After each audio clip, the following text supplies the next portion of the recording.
licenciado. Continuaremos con la explicación de la norma internacional de auditoría 210 y 240, conformada por el grupo número 5, que sus integrantes son Ashley Arleda Penn, Yanira Juárez, Wilson Castro y su servidora Daisy Sutú. Norma internacional de auditoría 210, acuerdo de los términos del encargo de auditoría. El alcance. Esta norma trata las responsabilidades que tiene el auditor al acordar los términos del encargo de auditoría con la dirección y cuando proceda con los responsables del gobierno. En el alcance, pues también se incluye lo que es las condiciones y determinaciones previas a la auditoría y la responsabilidad que tiene la dirección y los responsables del gobierno. En el objetivo de esta norma, pues trata lo que es aceptar o continuar con el encargo de auditoría únicamente cuando se haya acordado la premisa sobre la auditoría a realizar. En este objetivo, pues también se ponen lo que son los de acuerdo de premisas en las condiciones previas del auditor y pues que también exista un mutuo acuerdo entre el auditor y el gobierno de la entidad con la responsabilidad de los términos que se vayan a acordar para el encargo de auditoría. Los requerimientos. En eso pues están lo que son las condiciones previas de la auditoría. En este pues se enfocan en la determinación del marco de información financiera, que es el marco que se va a utilizar para la elaboración de los estados financieros. La limitación al alcance de la auditoría antes de la aceptación del encargo de auditoría, pues en esa pues que el auditor pueda tener ninguna limitación para poder obtener las documentaciones y todo lo que sea relevante para el encargo de auditoría de los estados financieros. En ese pues también se incluye que el auditor no pueda tener ninguna limitante con los empleados de la entidad, ya que esto pues es relevante para la auditoría. También existen lo que son los otros factores que afectan la aceptación de un encargo de auditoría. Y continuando, el acuerdo de los términos del encargo de auditoría. En esto pues están los términos del encargo que deben constarse en una carta de encargo, lo cual debe ser plasmada con las condiciones que se vayan a realizar en el encargo de auditoría y también las disposiciones o reglamentos que se deben prescribir de forma suficiente detallada en los términos del encargo. En esta carta de encargo, pues debe incluirse lo que son los objetivos y el alcance del encargo, las responsabilidades del auditor, responsabilidades de la dirección, la identificación del marco de información financiera utilizada, la referencia de la estructura y contenido, y también pues la declaración que puedan existir circunstancias en el contenido del informe, pues que no sea, que difiera de lo esperado.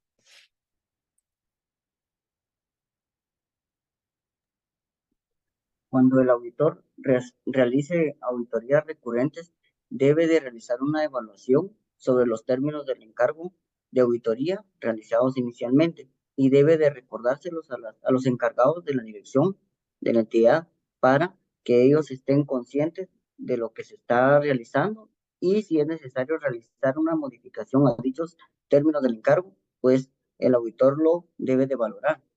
También, si la, si la dirección le solicita una modificación en los términos del encargo, el auditor no lo aceptará, a menos de que si existe una justificación razonable o si antes de terminar el encargo de auditoría, la dirección le solicita al auditor el cambio de tipo de encargo y que ésta ofrezca un menor grado de seguridad razonable, el auditor debe de evaluar la razonabilidad de dichos cambios.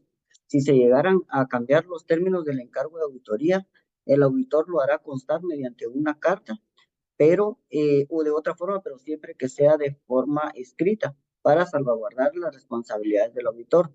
Si el auditor no puede aceptar dichos cambios del encargo de auditoría y la dirección no le permite continuar con el encargo acordado o con los acuerdos realizados inicialmente, el auditor puede renunciar al encargo de auditoría, tomando en cuenta las disposiciones legales o reglamentarias que se lo permitan.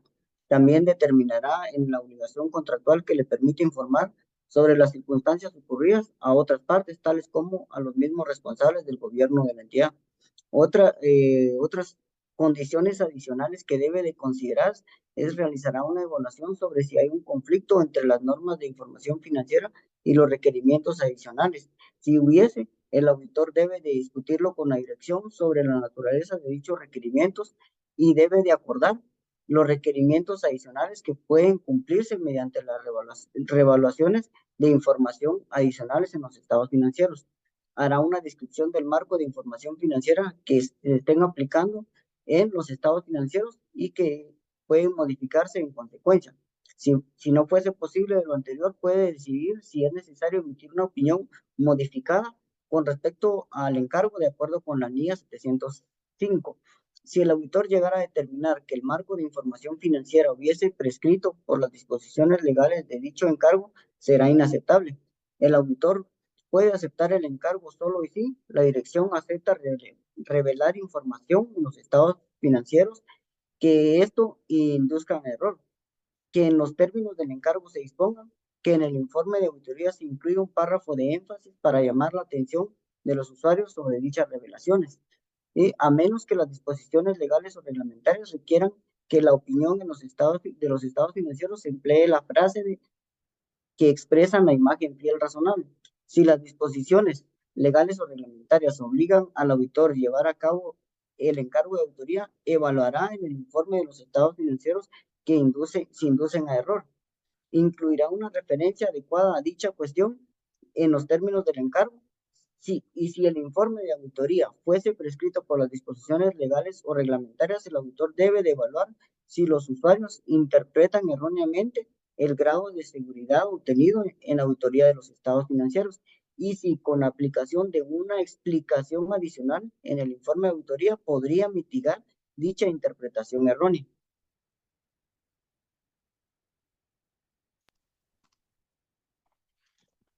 Norma Internacional de Auditoría 240, responsabilidades del auditor en la auditoría de estados financieros con respecto al fraude. El alcance. Esta norma trata sobre las responsabilidades que tiene el auditor sobre la identificación de fraudes en los estados financieros. Los objetivos. La NIA 240 establece la aplicación de tres normas importantes. Identificar y valorar los riesgos aplicando los requerimientos establecidos dentro de la norma 315. Obtener evidencia suficiente y adecuada para soportar tanto la identificación de los riesgos como también la forma de cómo soportar cuando exista un fraude, como lo indica la NIA 500. Respuesta adecuada a los riesgos valorados dentro de la NIA 300. La responsabilidad en relación con la prevención y detección del fraude. Para la responsabilidad con respecto a la prevención y detección del fraude, tenemos a dos personas muy importantes, que es la responsabilidad que tiene el gobierno de la entidad, como también la dirección. Ellos son directamente los encargados de la prevención de cómo la detección del fraude dentro de la información financiera de la entidad.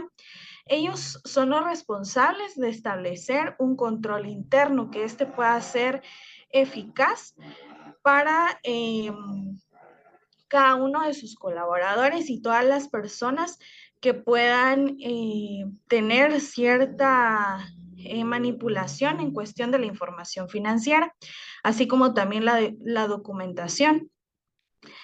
La responsabilidad del auditor, por su parte, ¿verdad? El auditor está obligado a realizar la auditoría de estados financieros con base a las normas internacionales de auditoría para poder obtener una seguridad razonable de que los estados financieros están libres de incorrecciones materiales debidas a fraudes o errores.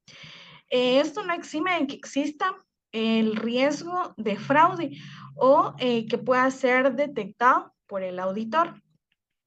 Dentro de los requerimientos tenemos el escepticismo profesional, que es reconocer que a pesar de su experiencia sobre la honestidad e integridad de la dirección de los responsables del gobierno de la entidad, sea posible y que pueda existir alguna incorrección material. El auditor debe cuestionarse continuamente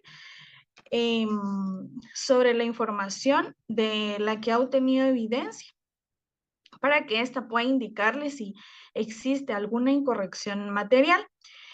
La discusión entre los miembros del equipo.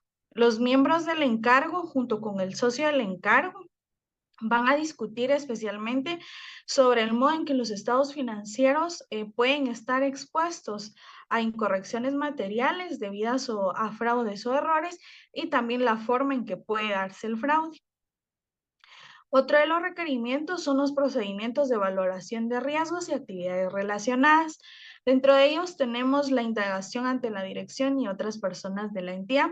El auditor va a realizar indagaciones ante la dirección con respecto a la valoración del riesgo, así como también los controles que ellos han establecido para prevenirlos y detectarlos. También la naturaleza, la extensión y la frecuencia con que ellos realizan estas valoraciones.